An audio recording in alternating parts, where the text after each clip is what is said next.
Hey, what's up everyone? Mecha here, and I'm back with another Fire Emblem character guide, and today we're taking a look at Fire Emblem The Binding Blade. This list is what I would give people who are new to Fire Emblem 6 hard mode. Maybe they've played the game once, or maybe they've never played it, and they want to get into hard mode and ask, which characters are good to use, which ones are recommended, which ones are not good. So I'd give them this list and be like, alright, the higher up a character is, the more I recommend you use them.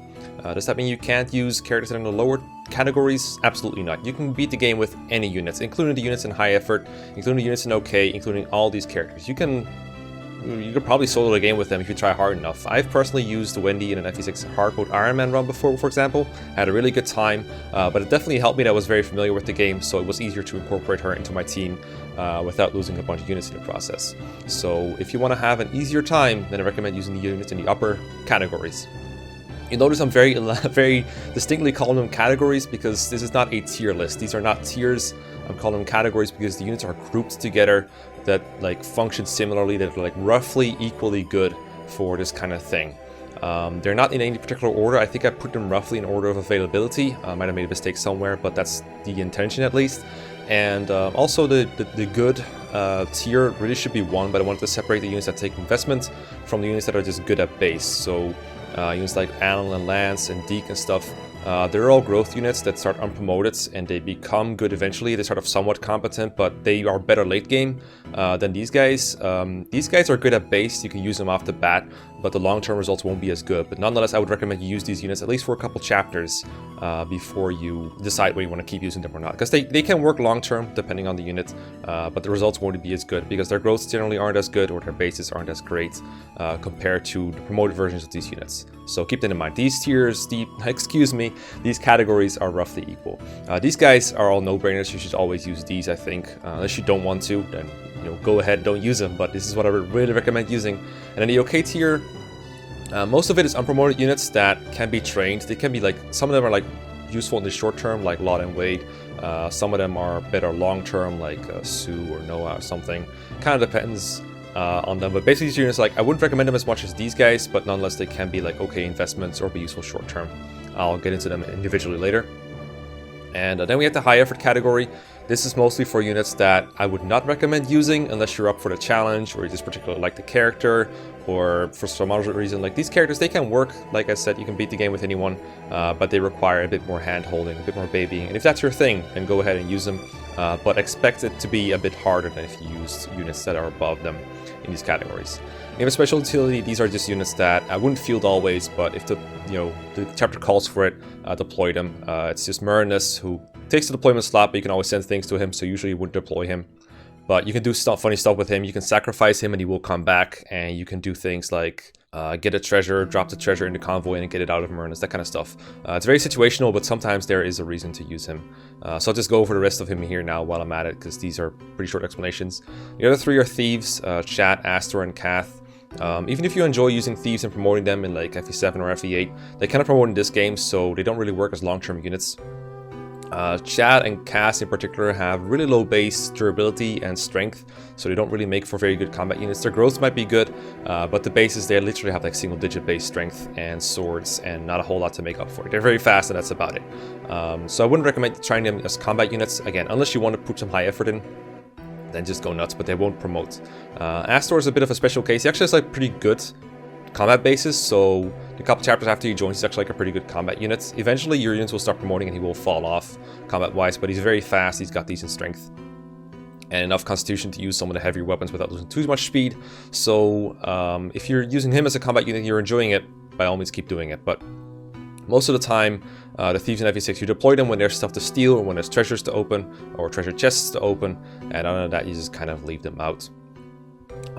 Quick notes, you don't need higher speed than the enemy to steal from them. So if there's a particularly fast boss you want to steal something from, you can use any of the thieves you want to steal and it will work because you don't need speed advantage like you do in FE7 or FE8. So let me take the rest from top to bottom. So no-brainer, as I said, units you should always use. Marcus is a guy I wouldn't use for the whole game, but I put him up here because he's just that important in hard mode, I feel like. I think you're really shooting yourself in the foot too badly if you're not using Marcus for the first at least 7 or 8 chapters. So Marcus has like so many advantages over your other units that there's no reason not to use him. He can use all 3 weapon types. He is fast enough to double the enemies in chapter 1, which none of your other units can do. He can weaken them perfectly, get them to low HP so that your other units can kill them, or he can actually one-round them with stronger weapons like a Silver Lance or later on Iron Axes. He has an extra point of movement. He can rescue drop people. He doesn't get doubled by some of the faster enemies too. He can manipulate the weapon triangle. He can do all sorts of stuff. There's no reason not to use Marcus early on. Some people are afraid of him stealing XP. Don't be. He can set up kills for others, but if he gets a kill here and there, which he probably should, go ahead and don't worry about it, because that's what Marcus does and that's what he does best. And there's plenty of XP to go around for everyone. I don't recommend you solo the entire chapters with Marcus, but for the first 7 or 8 chapters, there is no reason not to use him. After that, he's probably going to be better at, moving around, rescue dropping, and occasionally getting some, chip in or like still helping setting up kills. He won't dominate chapters like he did before, because at that point your other units they won't have caught up entirely. Like there will still be some advantages for Marcus's. Like his extra point of movement, his higher resistance, ability to use higher level weapons and that kind of stuff. But you'll feel like he's a bit worse comparatively because he is, but you should still keep using him for as long as it feels like it helps you. If at some point you feel like, well, I could deploy Marcus, but there's another unit I want to deploy instead and they seem better at this point, then go ahead and do it. When that is depends. Usually for me it's like around chapter 12, 13, something like that. At that point you shouldn't feel bad for dropping Marcus, but earlier than that, I would almost always deploy him. He's almost always going to be a better deployment than like 90% of your roster, so might as well go ahead and do it. Rutger is very, very good in this game, which is a bit odd because Sword Masters in the GBA games don't have the best reputation, but Rutger is the exception that proves the rule, as the saying goes, I guess. Rutger's specialties are speed and skill, 2 stats that are very useful in FE6, where the enemies are very fast, so doubling is difficult, and you also have a lot more avoid than you might be used to, either because of terrain like thrones, or because of higher speed and luck stats. So Rutger's speed and skill come in really handy. He also gets a 30% crit bonus upon promotion, so every time he doubles something, he has like a huge chance of killing them. I'd really recommend you train up Rutger, and I'd really recommend you promote him like almost as soon as you can. I usually promote him at the start of chapter 8, which is 1 chapter after you obtain a hero crest from chapter 7, and then he just goes nuts and kills everything. And you get 6 move as well, which is nice because chapter 8 is particularly movement heavy.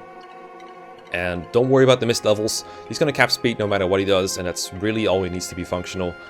His strength can be like somewhat average, but it doesn't matter because he crits almost all the time. Between like Killing Edge and Woe Dao, and maybe even a support if you want to build those, he's just really good.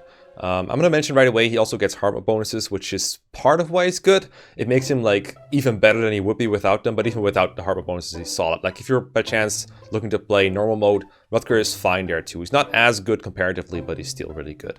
So definitely use Rutger for a lot of the game. You can reach like 100 crits. It's ridiculous. This guy's really good.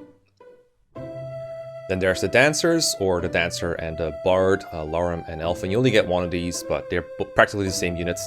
The same thing goes here, that goes for Ninian and FE7, is like Dancers might be a bit tricky to use sometimes because they're fragile, they don't counterattack, they can die easily.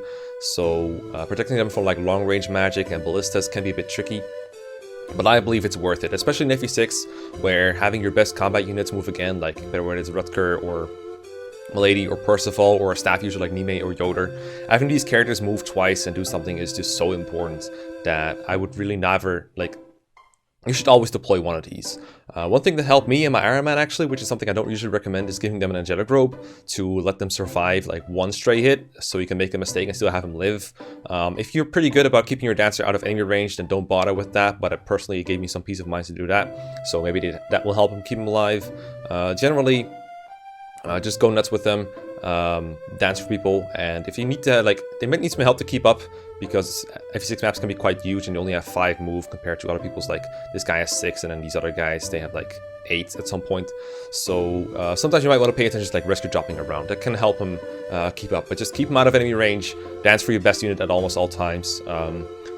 Almost always in FE6, try to see where you're going to dance. Like, look right away who you're going to dance like before you do anything else in your turn, and you'll see a much bigger return on your investment in these units. And I say investment in like the sense that you have to keep them in mind, but they actually don't require any XP to be good, which is another reason why I think they are no-brainers. They don't require any investment. Like even Rutger and even Milady require some investment, but these two, they just do what they do for basically free. So Milady, she's the first really tanky flyer that you get in chapter 13. She also gets heart rate bonuses just like Rutger, and she's just insanely strong. Her HP is great, her strength is great, her speed is high enough to double, and her defense is also like pretty good. She just has really solid bases. I recommend you train her as much as you like in the joining chapter, and then promote her for the next chapter, which is the desert chapter, and she should be able to just kind of solo entire parts of the map. She is probably the best combat unit in the game that you got at that point in the game. Percival can like contend with her, but other than that, there's really no competition. Not even Rutger is as reliable as she is, because as strong as FE6 enemies are in hard mode, and they are really strong, she can one-round them, and depending on what enemy type it is, she could use a Killer Lance that you can buy in her joining chapter, by the way, or an Iron Lance, or a Javelin even sometimes. It's really cannot be like, you can't understate how powerful she is. And she flies. Like, flying is super helpful in FE6. There's a lot of terrain everywhere. She can rescue drop people over terrain. She can fly up to bosses before they know what's going to hit them. Super powerful, can't go wrong with this unit. The Delphi shield lets her beat enemies with like bows, so like nomads and snipers with ease. Yeah, she like, the only thing she's weak to is like magic, kind of, but even in those cases you can use like a pure water or a barrier to get around that, so that isn't even like the biggest problem. So yeah, just keep her safe, get the Delphi shoot from Martian, and she's pretty good to go. Just can't go wrong with her. Percival is almost like Milady, but no wings. He joins a bit later, but in exchange he gets like weapon triangle control. He can use swords, lances, and axes, and his weapon levels are really high. He has a base A rank in lances and swords, and then I think he has B in axes, so that gives him access to all kinds of silver and killer weapons if he needs the power. But even with just iron weapons, this guy has ridiculous stats. He's able to one-round enemies with those sometimes, which is stupid. His res is notably better than Milady's. I think his bulk is also a little better. I think his HP might be a little higher. The one tricky thing about Percival sometimes, I guess, is that you have to recruit him like chapter 15, so you have to leave him alone in chapter 13. But recruiting him in chapter 13 isn't even that easy, so if you're playing hard mode and you see Percival in chapter 13, just leave him alone. Just take the southern bridge. And he will leave at some point maybe, and then he will come back in chapter 15. Keep your dancer alive to recruit him, and again, no-brainer, easy to go. He and Milady can carry the entire team from the moment they join, and they need no investment whatsoever. They're really good, and you'll be very glad to have him. Can't go wrong with this guy. Then there's Nime and Yoder. They are both staff units. They join with an A rank staffs and an S rank staffs respectively. That's super helpful in FE6 because first of all, there's a lot of enemy staff spamming enemies that you have to deal with. So restore is helpful and barrier is helpful. They can hammer and stuff, and they can of course use the warp staff and the rescue staff, which in FE6 have better range than in FE7. At least I'm pretty sure the warp staff does. I'm not entirely sure about rescue, but warp is the more useful one anyway. That lets you skip entire sections of the game. Lets you transport units from one place to another if like they need help somewhere. It's extra free mobility that disregards terrain, and it's super helpful to have. But even if you're not a fan of warp skipping, it's still just magnificently good utility. That alone makes them good to use. Like in the tier list, I would put these guys lower just because they join later. But for this kind of thing, this is just a recommendation guide, and this guide just says, okay, when these guys join, use them. That's all you gotta do. They're super good. It's kind of like the closest thing I can think of for like units that are like them is like Pent and FE7 kind of. Their combat might be a bit worse, but the staff utility is honestly better in FE6. Nime also has the ability to get S rank in Dark and use Apocalypse, which increases her magic even further. Like it gets +5, which you can then use when casting spells or using staves, excuse me. But she can also use it to one-shot mana keys, of course. Yoder, I think his notable thing is the S rank in staffs allows him to use the Holy Maiden, or the Saint Staff, as it's now been translated. That lets you cure every single unit on the map with both like damage and status, so very useful in chapters where enemies take like a lot of, they inflict a lot of damage on you, and they also just spam status staffs. So chapter 23, for example, is a good example of that. You don't have to worry about using it up, by the way. The Saint Staff is not an actual divine weapon, so it doesn't prevent you from getting a good ending. All the other divine weapons, they matter, and I recommend you look them up in advance if you haven't already. But the Saint Staff doesn't matter in that regard. But yeah, staff utility good, and then they have some offensive potential as well. Like Nime can like Nosferatu tank a little bit. You might want to give her an angelic rope for survival, and Yoder can use Purge, which can sometimes be helpful as well. And Nime can eclipse walls, but other than that, they are basically no-brainers when they join. Yeah, keep them safe, and they'll be very helpful. So then, we have the good tier, good investments, and good with no investment. Again, these tiers are supposed to be equal. They're not in this list because I wanted to have pretty colors with a bit of a gradient in them, and I had to put one above the other. But as far as I'm concerned, you should use a mix of these units. I'm not necessarily saying that these are all better than these units. Some people might disagree with that, some people might not, but either way. The point is, I recommend both these equally. So Analan Lands, they join in Chapter 1, and they're probably the best growth units that join in that point. Like Marcus is a no-brainer, but he's not a long-term unit. Analan Lands are. They have reasonably good growth, they can keep up with the enemy just fine. Early on they're at their weakest, but once they've outgrown the enemies and maybe gotten supports together, they are pretty damn good. And, you know, the use of swords and lances and then after promotion axes and having extra movement, the ability to rescue drop people is just really good. If you want to get a support between them, you could spam end turn at the end of like before you seize and get them a support quickly. I find that trivializes the game a little, but it's also a super nice way to like negate the bad hit rates in FE6. So whether you want to do that is up to you. It definitely helped me in my FE6 Iron Man, which is why I recommend it, and it definitely helped me in my first playthrough too in hard mode. But I don't know if it's for everyone because it kind of trivializes the game at some points. But it can be helpful if you're kind of stuck in FE6 hard mode. I'll say that much. Without the support, they're not as overwhelming, but with the support, oh boy, they are so strong together. Because they gave each other like 3 attack and 15 avoid. And they can also both support either Roy or Marcus for like more avoid or attack and that kind of stuff. It's super strong. But most of all, theirs is good because they joined early. They're in a good class and they have good growths. Now, Deke, you could put him in either category, either, you know, good with no investment or good with investment. I decided to put all the unpromoted units here that I recommend, and all the like pre-promotes plus Faye here. But Deke is like someone you could also reasonably use for a while and then just drop because his best utility is early on. Like he one-rounds enemies in chapter 2, and then he's like one of your better units for the next few chapters. And long term, he's still like fairly impressive. He has the speed not to get doubled at least most of the time. He can even double some enemies. He has reasonably good bulk, and his strength is pretty good too because his bases carry him around pretty well. So you can definitely like use Deacon long term, and that's why he's in here as a good investment. But he's also just good at base, and you know, he's just kills enemies in chapter 2 really reliably, and he beats axe users really easily. He doesn't get weighed down by the iron blade, so he has a lot more might than some of the other characters. Long term, he has some minor doubling issues that he's got to cope with because his speed growth isn't the greatest and enemy speed is pretty high. But there's no reason not to use Deke for a while. And if you enjoy using them, then by all means, you know, keep using him. Definitely recommend the first hero crest goes to Rutger though, because he does make a better promotion candidate for his 30% crit. Deke doesn't really get anything good like that. He gets axes, but the 30% crit especially is helpful for bosses like Henning. So yeah, promote Rutger, not Deke, if you want to be optimal, or if you want like a really good unit with a hero crest invested into them. But if you use Deke, it will probably work out fine still. So Shanna, I made like a whole pitfalls episode about why Shanna is better than a lot of people think, and now I think most people have the right perception of her. She's pretty good. Does take some care, but generally Shanna is fairly solid as a Pegasus Knight. She has like the reputation of having low HP, strength, and defense, but it's honestly not that bad. She takes the hits that she needs to. Her speed is lightning. She's lightning fast, and she can double attack a lot of things, and that kind of makes up for like the slight strength deficit she has in a lot of people. I would definitely recommend you watch that Pitfalls episode if you haven't seen it already. But if you haven't, the quick gist of it is use her for the early game, get her to at least a level 10 before chapter 8, preferably a little higher. Promote her before chapter 8X with the Illusion Whip you get in chapter 8, and work on a sword rank. During the Western Isles, she'll be your best unit probably, with the ability to use silver lances, but also the ability to fly over terrain and use iron swords to, you know, fight pirates and other axe users with ease. Build on a sword rank, make her use like worm slayers and killing edges. And she can use those. Chapter 13, you can buy killer lances. That will give you a pretty good shot at one-shotting stuff with a crit, because she doubles stuff. And if she can crit 1 out of 2 hits, that's pretty good. Still gets a 1-round KO usually. And if not, you know, there's not that many units in FE6 that can 1-round enemies anyway. Like I just said, it's like Rutger, Milady, and Percival, and no one else really manages to do it all the time. So it's no big shame for Shanna not to be able to do it. But mostly like rescue dropping utility is also super nice late game. Like you can have Milady fight and Shanna like rescue drop people in the desert, for example. That's like one good way to use her.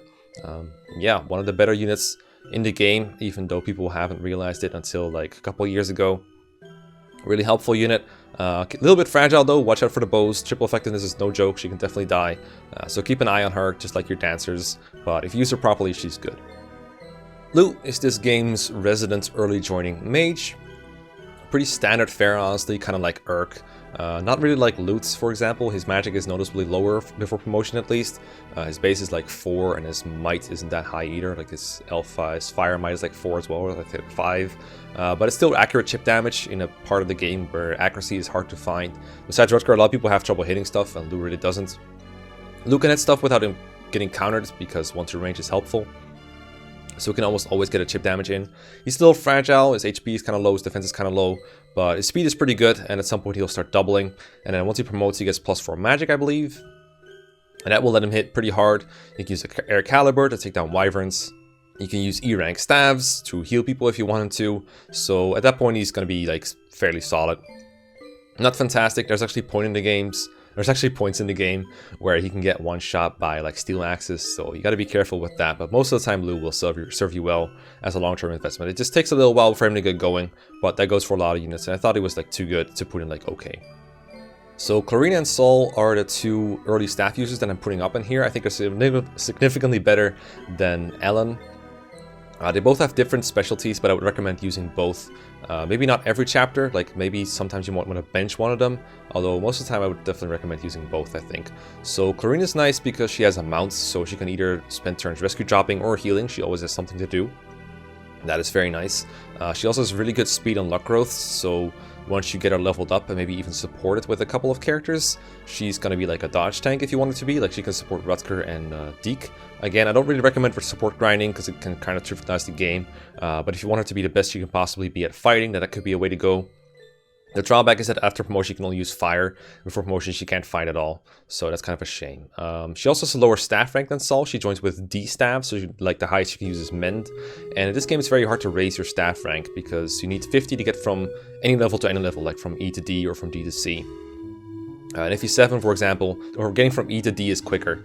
And you can also use like higher rank staffs to get more weapon XP. In this game, every staff gets 1 XP, like 1 weapon XP. So getting her from like 1 rank to the next always takes 50 uses of any staff, doesn't matter which. And for that reason, she's not very good at learning to use warp, and her magic is also kind of low, so her warp range will be worse. For those kind of things, you're better off looking at Sol, who has a base C rank in staffs, and after promotion he's also going to get up to B. So that means he's like 50 staff uses away from using warp, and that's helpful if you want to skip chapters or you know, have increased mobility, at least for something like chapter 14X, for example. It's a chapter where I like to use warp. 16X is another good one, or chapter 16 as well. Those are chapters that you have warp, but you don't have Nime and Yoder, and it's helpful to have a promoted Sol for those. And that can be pretty good. You can also use things like Torch and Barrier and Hammer and Restore and all that kind of stuff. So a pretty good long-term healer. Not a great fighter. If you don't want him to fight, you might want to buy him a Lightning Tome because they're kind of rare. I don't remember you get any ones for free. So you might want to check out the vendor on the Western Isles, chapter 11A, for example. That's where you can get lightning tomes for him if you want him to fight, which can be helpful to level him up a bit. So yeah, this one is good for healing on a horse, and this one is good for more staff, higher rank staff utility with higher magic. Next up is Shin, and he joins like on the Western Isles, and the biggest drawback to using Shin is that he takes you closer to the Sake route, which is not the one I would recommend for first timers. I recommend going to Ilia, which means you would want to raise your Pegasus Knights more than I would recommend raising your Nomads. So if you want to use Shin, I also recommend you use Shanna or maybe Thea, but I definitely recommend Shanna more, so keep that in mind. It's also one of the reasons why Sue is here, for example. Shin is just too good not to put any lower. He does have like really good bases, particularly good speed, and good skill and good strength, and just really good offensively. Defensively, obviously, has the issue of not being able to counter at 1 range most of the time because he's specialized in bows. So he only gets swords after promotion. It's only your E rank, so gotta keep out for that. His base level's a little low at 5, but that makes him gain XP faster, and you can still get him to 10 and promoting whenever you want, or keep him unpromoted for longer and you know, get more level ups that way. Great user of the Murglaze, because you don't really have that many bow users that can actually reasonably reach S rank in bows. Maybe Klein if you use him long term, or Igren, but it takes a while to get Igren up there because she has a B rank base. So Shin is really good for that. He does have like issues with bow rank at first. He doesn't even use the killer bow at base. He has like a D rank in bows at base, and his killer bow is C. But once he gets up there, he'll be able to use that, and have a pretty good shot at one-running things you can't normally 2-hit KO. So statistically, Shin is just very solid, and the mount also helps with rescue dropping and all that stuff. So I can't not recommend you use Shin, but going to Sakai is a really big pain, especially your first run through hard mode. So if you can, I would use both Shin and Shanna. That's what I would recommend for first timers playing hard mode, or use neither. Yeah, that's basically it. It's not that hard to keep yourself out of Sakai, I find. But you do have to like consciously invest. You could also use Thea as a filler for a couple chapters, feed her a couple of kills. That will give you some extra leeway. Then there's Gonzales, and Gonzales is another Western Isles unit that I think is a pretty good growth unit. His bases are really focused on HP, strength, and speed, which is good because it means that he's bulky, he's fast, he can double some things, and he's got high strength. But on the other side, his biggest drawback is hit rate. He has only the ability to use axes, and he has a low skill base, not so great luck either, and of course no supports to start with, so his hit rate is going to be garbage at first. His promotion kind of fixes that because it makes him like faster and stronger. You can use like iron axes and killer weapons to maximize his accuracy. Like he wouldn't need to use his steel axe to his kill stuff. But more importantly, it gives him a lot of crits. Just like Sword Masters, Berserkers get plus 30% crit in this game. So what that means is that if Gonzales like tries to attack a guy that would normally 2-hit KO, without a crit, he would need 2 hits to kill that guy, so hitting twice with Gonzales is like basically winning the lottery at this point. But with crit, what he can do is like he can miss and then he can crit. So it gives him an extra way to get a 1-round kill without having to hit both hits. So in a way, the extra crit gives him an extra chance to make up for a miss. It's also just like good for increasing his damage, of course. Like there's not that many enemies that would survive 2 hits from Gonzales, but if they are there, they definitely don't survive a crit from Gonzales because he's just that strong. His strength is humongous. So a pretty good growth unit overall. One annoying drawback of him that I should mention is his constitution is really high, so it can be hard to carry him around sometimes.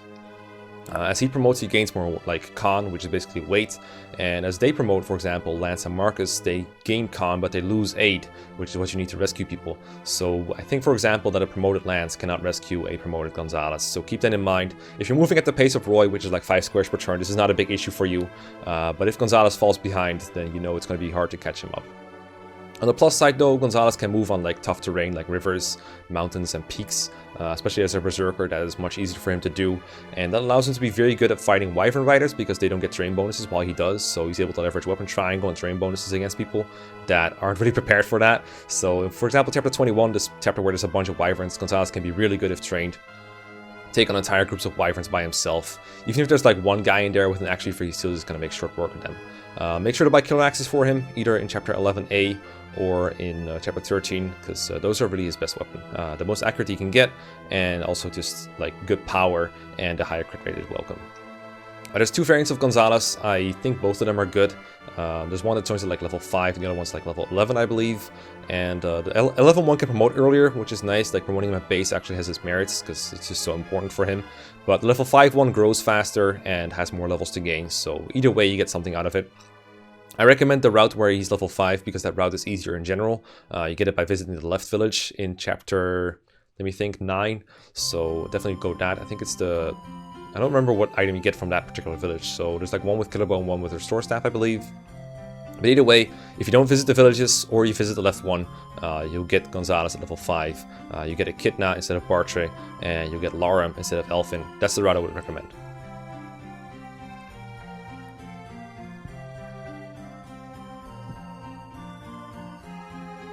Then there's Geese, and Geese is definitely an investment unit. He is a flyer, kind of like Milady. He's Milady's brother, actually. He joins in chapter 16. Very underleveled, level 7, at a point where units will probably all be promoted unless they're waiting for a promotion item, and that can kind of deter you from using him. And it will be reasonable because his bases are not that great in a lot of the departments. He's got like good HP and strength, especially in hard mode. His strength is going to start like at 19 or at 20, which is his unpromoted cap. But his biggest issues are very low speed base, pretty low hit rates at base, like the skill isn't that great, and he also has a D rank in lances, so he cannot use the kill lance, or the Horse Slayer for that matter, and that can kind of suck. Actually, Horse Slayer is D, I think.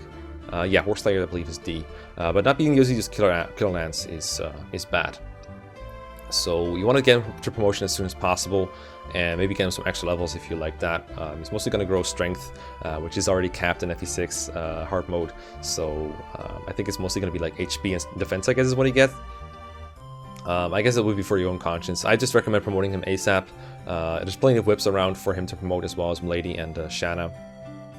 And then you have an extra Wyvern Door to work with. He's not as busted as Milady, even after being trained, but nonetheless, it's nice to have an extra bulky flyer with a lot of strength to hit stuff with.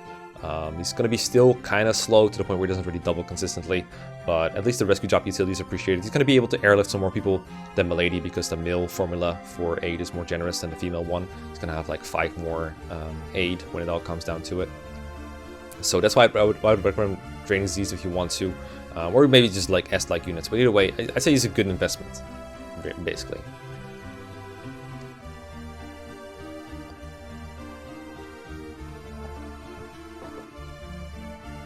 Then we have the good but no investment category. These are all units that I recommend for some time. I don't necessarily recommend them for late game, although most of them can work in the late game to some extent, some more than others. But they're mostly useful right when they join because they have relatively good bases compared to the enemies and your other units, but their growths tend not to be as good. But they have like good weapon levels. As you can see, they're all pre-promotes except for Faye, who is like a special case. So Zealot is kind of like getting a second Marcus in chapter 7. Now I did say that Marcus was useful for the first 7 or 8 chapters and then he'd fall off, and for that reason it might not seem like Zealot is that good.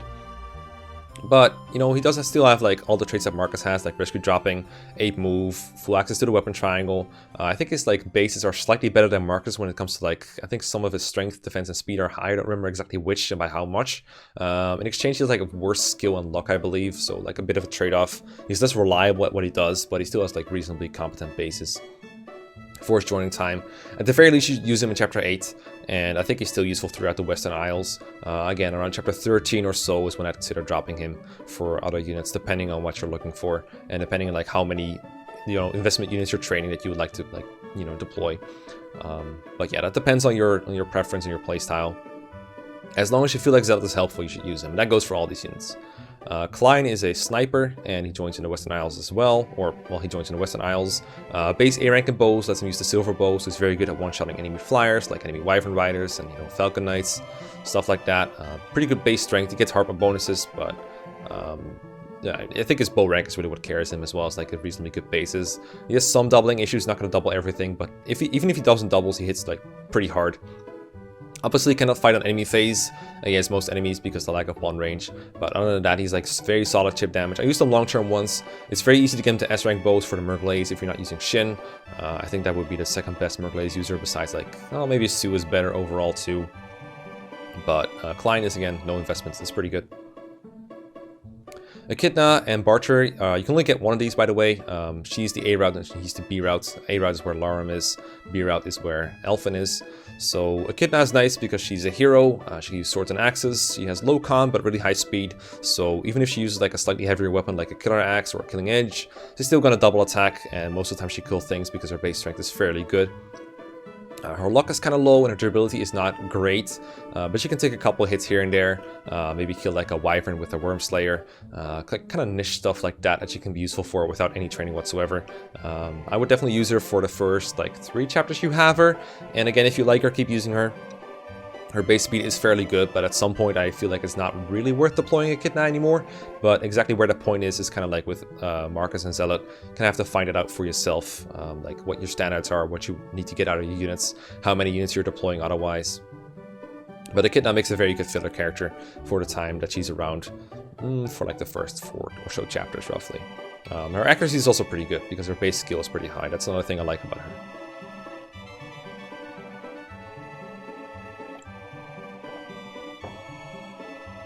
Then Bartra the Brave, he's got a lot of strength going for him, not as much speed as Echidna does, but a lot of strength. So he hits very hard with high rank axes. He can use like Brave axe at base, I do believe, because like he comes with it, and he just has like a solid deep bows as well, I believe. So like steel bow is pretty good. He can one shot some flyers with it.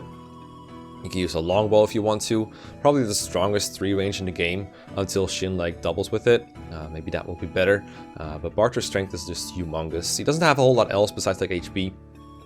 But that alone makes him useful for a couple chapters, kind of like Echidna. I think the main use of bows on him is that he has like accurate 2 range because the hand axe is pretty terrible in this game. And yeah, there's not a whole lot else. I haven't used Bartra a whole lot. I usually go the Echidna route, so I can't really speak from like first-hand experience. I remember Bartra being like fairly solid, but not super outstanding for a lot of chapters. But he's definitely usable. Like I used him like up until like 16x or something with not a whole lot of problems. You just need to be aware of his limitations, which goes for all these units. Like don't expect him to solo entire like groups of enemies, but they can definitely deal chip damage, help weaken characters for your growth units, or take a couple hits on enemy face. Just be careful because they have limits. They have limits. Cecilia is one of my favorite pre-promotes in this game.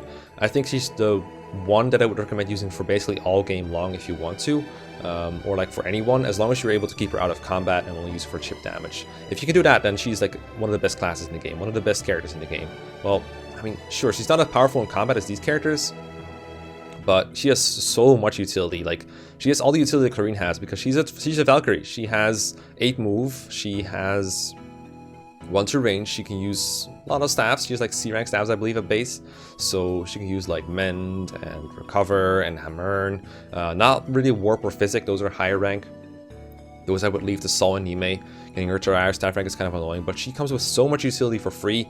And the cool thing about staff utility and even 1 to range is you don't really need to protect her stats to be good at using that utility, for it to be helpful.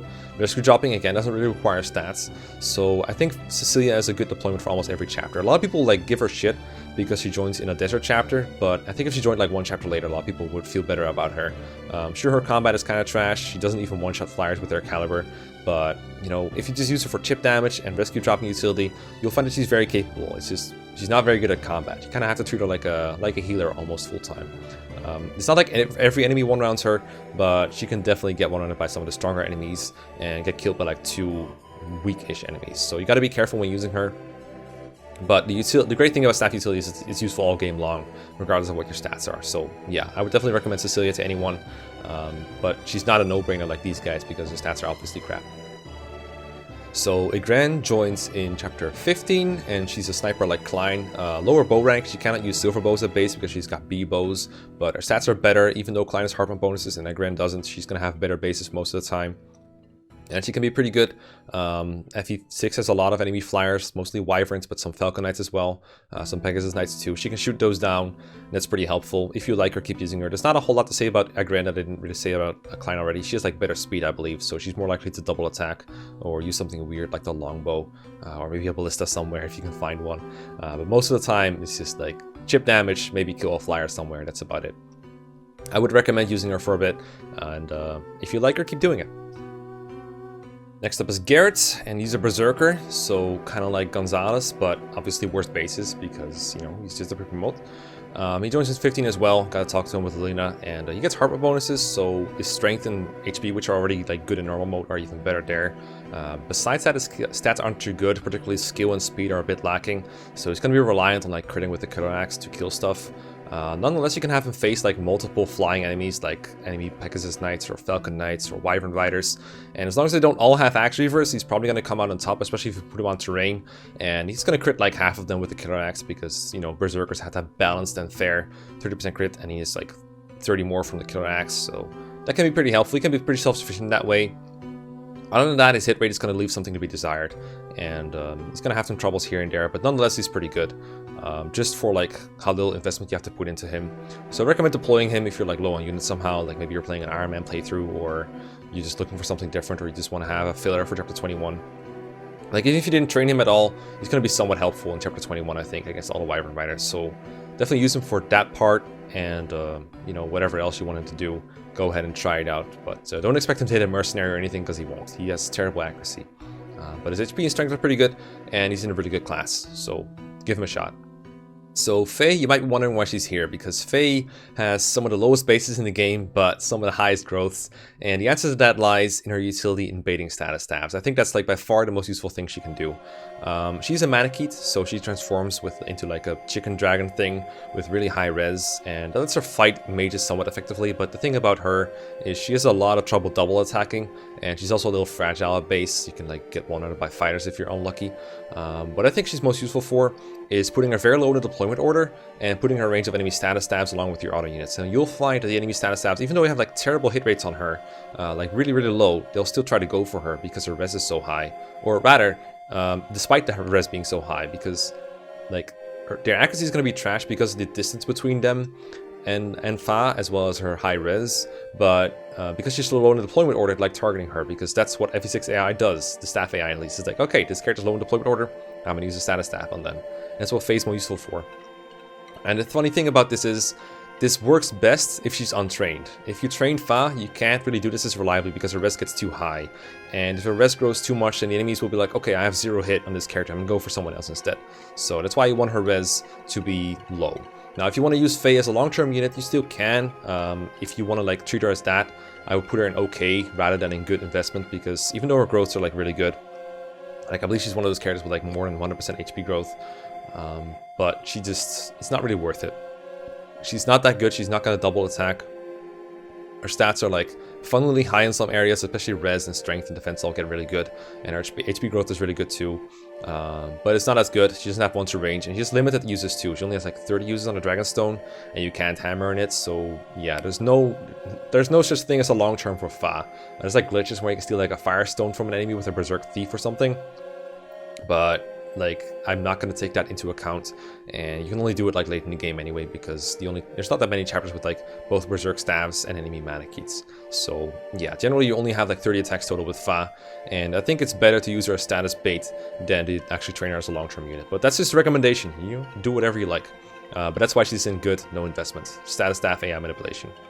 Then there's Dayan, and you only get Dayan on the Sakai routes, so if you're Sue and Shin have more XP than your Pegasus Knights, Thea and Shanna, and you'll go to Sakai route and you'll recruit him in chapter 20, and I think he's like reasonably okay at base level. He has A rank in bows and pretty good speed, so he's gonna double people with like a silver bow or a killer bow, and that's reasonably good. You can probably get into Murglaze if you really want him to, although it's gonna take some work. You need like 25 kills or something, like 25 double attacks with him, or maybe like 20 attacks where some of them are double attacks, some of them are kills. Then you can get Murglaze. I mostly put him here because he joins like almost right before chapter 21, which is where all the wyverns are. So he can one-shot kill a lot of wyvern riders with you know, his good speed. He's like 20 speed at base. I believe the enemy wyverns rarely reach above 16 or 17 maybe. So he's gonna be reasonably good for that. Other than that, there's not a whole lot of reason to use Dayan after that. So you could put him here down like 2. I just felt like this row was a little empty. I seriously don't know, but I feel like he's more competent than like Yuno and Douglas, for example, and Karel. So I put him here, but it's really mostly for chapter 21 and 23, where there's also a lot of wyverns. And rescue job utility is kind of nice too, for free. But his stats aren't too impressive outside of speed. He's like okay strength, I believe, and exists in bulk, like some HP, but obviously not very good at fighting on enemy phase. I think he's like a D rank in swords. Don't quote me on that. It's mostly good for the bows. Bows are nice. Okay, then we have what we would call the middle tier, or if I'm properly classifying everything, the the normal category, the okay units. These are units that are mostly units you would have to invest into to make them good. Like there's like 3 promotes in here, and then mostly just early joining unpromoted units. And none of them are very good, but all of them are usable at least. So they're like a little more like useful than the high effort people. So Roy is here, the Lord of the game. You might expect me to like recommend you to raise your Lord, and I kind of do. I think overall the game is probably easier if you train Roy than if you don't, because that makes it easier to expose him to enemies without getting a game over. You might want to give him supports with Alan and Lance to make it like easier to dodge with him and maybe get some more kills. I'll leave that up to you. Rapier utility early on is nice. His growths are reasonably good, but he promotes so late, and you know his classes isn't too good. He can only use swords. Most of the enemies in this game use lances, and this is not a whole lot of reasons to turn Roy into like a full-time combat unit. But I do recommend raising him, and in late game enjoy the Sword of Seals when you get it, or the Binding Blade when you get it, as well as promotion bonuses when it comes, and you just like start killing things with a a flaming sword. That's pretty cool. But for most of the game, Roy is just, it's kind of be a little bit of a liability. You might have to like risk drop him around to get him to places in time. He's going to spend a lot of time in saddlebags, so I recommend you train him when you can. And that also makes it easier to use him on the Western Isles if you want. Like let's say you have like a level 10 Goyo into Western Isles, it's going to be easier to get a kill with him than with level 1 Roy. But it's not going to be too impactful, I think. But it's nice to have a Roy that doesn't die to everything, because that lets you put him in range with like boltings and purges and ballistas and stuff.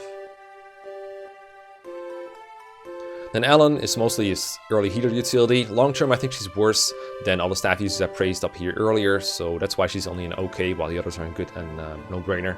But as I said, staves are pretty good in FE6, so even though she has a base in D rank, or a base D rank in staves, there's something to be said for her to be like good with investment. Again, I like to keep my rows neat and pretty. It's kind of like Sarah, very low magic base, good growth, but takes a long while to grow out of, and low stat rank at base is not very useful. But, you know, healing in the early game is nice, so wouldn't recommend against it. She's not terrible, I just put her in okay. Lot and Wade, early fighters, good against soldiers, not good against a whole lot else. But if you support them with each other or with Deke, they can probably be competent. They have higher axe rank than most of your characters, and it takes a while before you get like Bartra or Garrett, so something like a hammer might be useful for them. I generally recommend raising Marcus's axe rank instead, by the way, so he can use the hammer and the halberd, but they can have some like lucky one-shots with those, if you want. But generally, being locked to axes in FE6 is a pretty bad thing. You do have really good promo bonuses, and I guess E-rank bows as well after promotion, so that could be helpful, but most of the time these two are not worth it. I like Lot for like being able to kill soldiers at base, at least. I think Wade can do it most of the time too. Usually their stats are just not good enough. Like Wade is like very lopsided. He's got like very high HP strength and a very low speed and defense. Lot is a lot more balanced, but being balanced is not necessarily being good.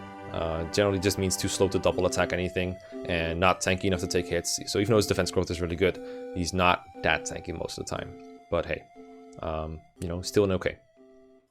Sue I put in here not because her combat is terrible or anything. I actually kind of like Sue as a combat unit. She has reasonably good speed, pretty early joining time, ability to use bows. She has like a D-bows in a base, but then she can get the killer bow fairly quickly with this like 25 attacks away basically. She's a pretty good long-term unit, but I put her down here because I don't recommend going to the Sake routes by training Shin and Shu, Shin and Sue. So yeah, that's why I don't recommend using Sue too heavily. If you're not planning on using Shin, then maybe using Sue is for you. You know, using one of them can be like fine. Either that, or you just use both Pegasus Knights, which I don't really recommend, but you could. But yeah, Sue is alright, reasonably good combat, fairly good speed, probably able to use the killer bow sooner than most of your other units. Rescue top utility as a horse is nice, being able to attack from very long ranges is nice, longbow is occasionally useful, but their stats are worse than Shin is in hard mode, so I usually recommend him instead.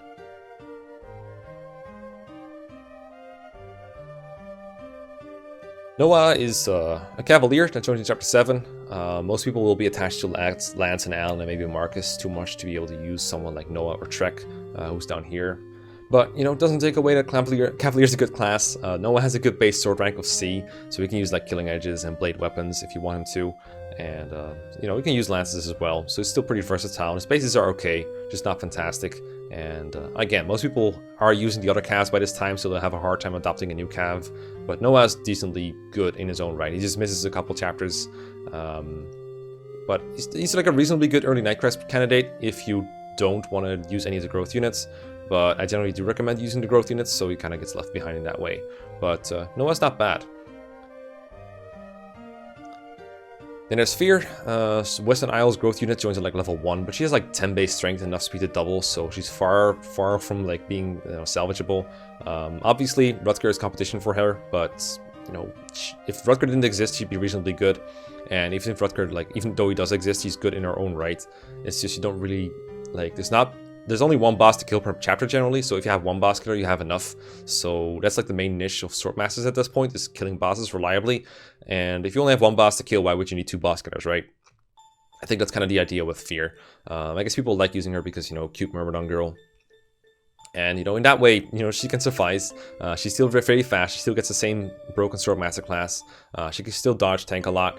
She still gets a 30% crit bonus. Her strength is, like, noticeably lower than Rutger's at this point, though. So she might have trouble damaging some enemies, even though she crits, like, especially against bosses. Her damage can be a little bit lacking. And obviously, you have to put effort into training her up, which is why she's an okay. But her class is so good, and her joining situation is, you know, so unique. Like being able to train up against all these axe enemies as a dodgy sword user in the maps with like lots of terrain, I think it's enough to put her in okay rather than high effort. Obviously, not something I would recommend for something like an LTC or whatever, but I think she's way too good to be in high effort. So that's why she's like, even though she's very unleveled, I still put her in okay, just for her joining situation and being able to be trained up if you want her to be.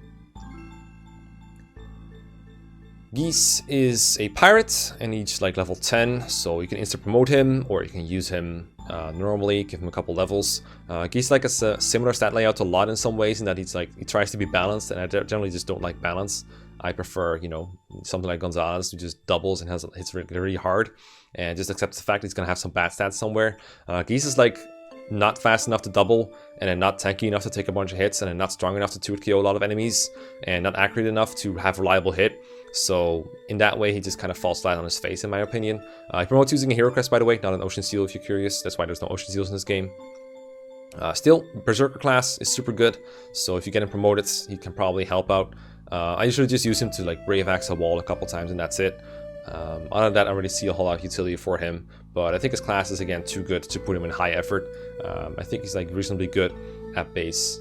Well, like good enough at base to where you could reasonably train him. I think he's like too good to be in high effort, but not super high praise for him, I know. He's like decent-ish after promotion, after putting in effort, but that's about it. I could put him in high effort, but I decided to do this despite Donda. Alright, finally we have Thea, the other Pegasus Knight in this game besides Shanna. Thea's not too great. She does get she's like the only unit that gets hardware bonuses that I'm just not a big fan of, I guess. Or one of the few. There's like a couple others, I guess. But her bases are just not good, even with the hardware bonuses. Like her normal mode bases are absolute trash. Hardware bonuses, they're somewhat salvageable.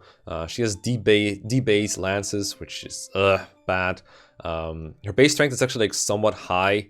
Like it's probably equivalent to what Shanna will have at that point in the game if you already promoted her. But her speed is just not that good. She doesn't double reliably. She gets weighed down by every lance. She's still weak to bows. Pretty much low HP defense. Not enough res to tank mages consistently. Not very good. Still trainable though. Still a flyer that's still useful for some maps. You could use her to avoid going to Sakai, even though you're using Shin. And that's worth praising. Flying is good. She just misses like the best part of being a flyer in my opinion, which is being able to fly around the Western Isles with an early promotion. She's just like level 7 or 8 I do believe, so no instant promotion for her. And the other thing with her is like sure she has a 40% strength growth, which is better than what Shanna has, but 40% is not 100%, so it still takes like, it's still going to take 5 levels for her to get like 2 points on average, you know, so it's not super great. And the longer you try to make use of that, the later she promotes and later she gets her promo bonuses and everything that comes associated with it. So I don't think it's like super great boon to have 40% strength growth. So that's like the reason why people used to rate her somewhat highly, but I really don't think she's very good. I would not recommend using her overall, but she's too good again to be put in high effort, so I still put her here. Ray is the only unpromoted dark magic user in this game that I think you should use if you want to, because his bases are, I mean, they're not fantastic. Like around chapter 12, those bases have some issues. He gets doubled by faster enemies. He doesn't have the greatest accuracy. He doesn't have the greatest durability. But it's still, once a range, it's still somewhat, you can like sort of expect him to hit. I think it's the hit rate is like 60s, 70s, 80s maybe, depending on the enemy type. So there's like a chance he'll hit. And then he doesn't like die in one round to everything, just a couple of enemy types, I think. So you could train him if you wanted to. You can also early promote him because he joins like level 12 or level 10, I think. So he can be reasonably competent in that way.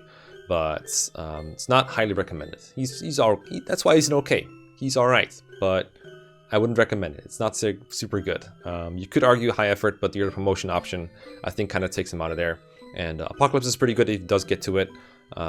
But unlike Nime, he has like E rank stabs after promotion, while Nime joins with A.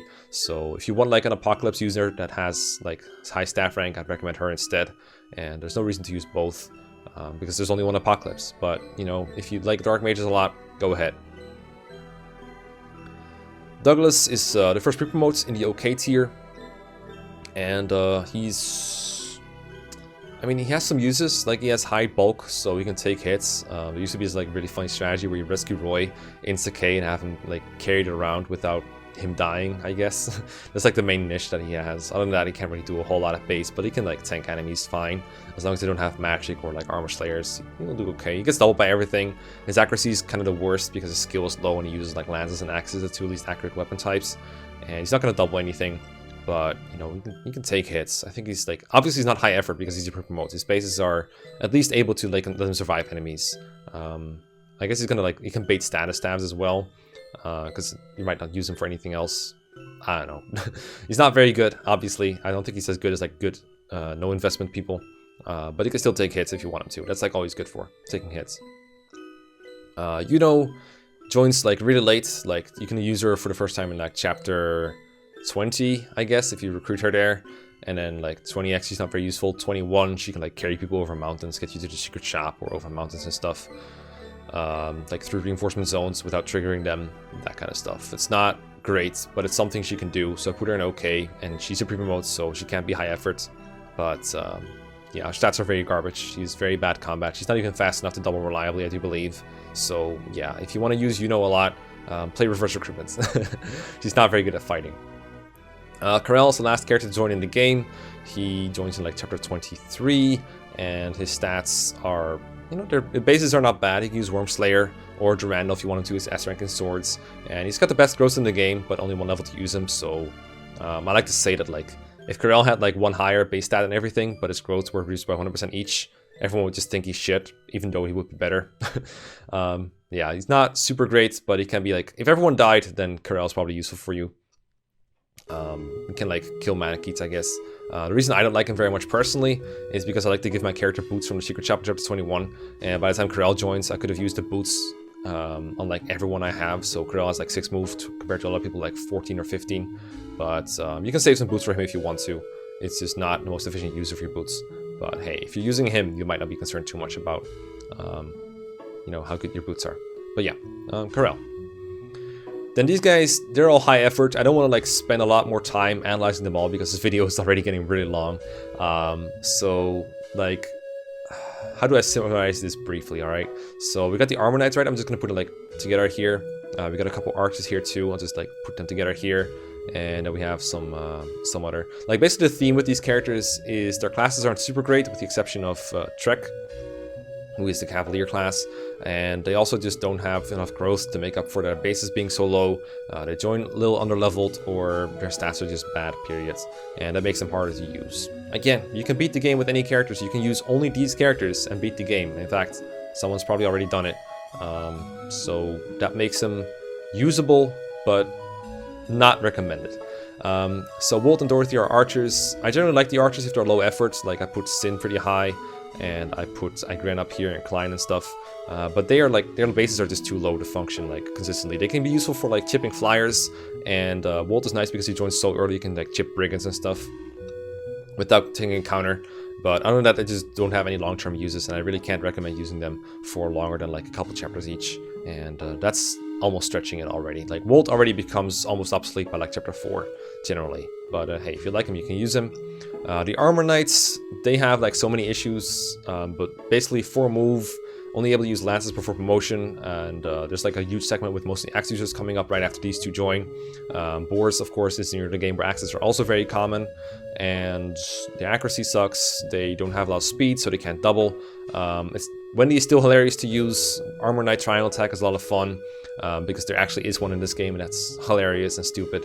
Their defense is like, Bartra's like really good defense, and Boars is okay defense, and Wendy's defense at some point probably gets good. It takes a long while to get there, but it can be good. So generally I recommend Douglas if you want any kind of armor in this game, because you don't have to raise him. But if you want to meme around, then use the Lego squad. they can be fighting enemies without dying eventually. Trek is a Cavalier. He's got like E-rank swords though, so that's a big bummer. Much prefer Noah's C-rank swords. His stats are like a little under-leveled. He's not getting one-rounded, but he's not spectacular. He doesn't double reliably, except maybe soldiers and like maybe weight down archers or something, like steel axe pirates. I don't know. He becomes reasonably bulky, but not super strong. And I generally don't recommend training him. You could put him in OK because his class is just that good. In fact, he probably should be in OK, just because someone like Ray or I don't know, a lot of weight are probably not that much better than him, so maybe he should be there. Yeah, I'll put him here for now, just so people don't get mad at me. Plus Trek is wreck, so yeah. But I wouldn't recommend training him long term, but he's kind of funny. Lina is an unleveled mage, like level 1 mage in chapter 8, so that takes a lot of effort. Her magic is really good, like her base magic not so much, but her like growth is enormous, so eventually she just turns into someone that just hits really hard. The question is, will she double? She usually won't, her speed is kind of bad. The other question is, does she survive enemies? She usually doesn't, because unleveled, low HP, low defense. So that's a problem. If that's a problem you'd like to work around, if that's something you enjoy doing, then go ahead. At least she's accurate because fire is very accurate, and even though her base skill is low, she can like actually hit stuff with fire. Other tomes not so accurate, so that's a problem. Has a very fast Roy support if you want to use her. Like it's almost, I think the C support is literally instant, like 1 turn, and then everything else grows pretty quickly too. It's like the fastest support in the game. So if you want to use the Lena, keep Roy support slots open. That can be kind of helpful. OJ joins along with Barth and Wendy, and he joins with an Armor Slayer. I usually trade it to someone else, and that's like all I use OJ for.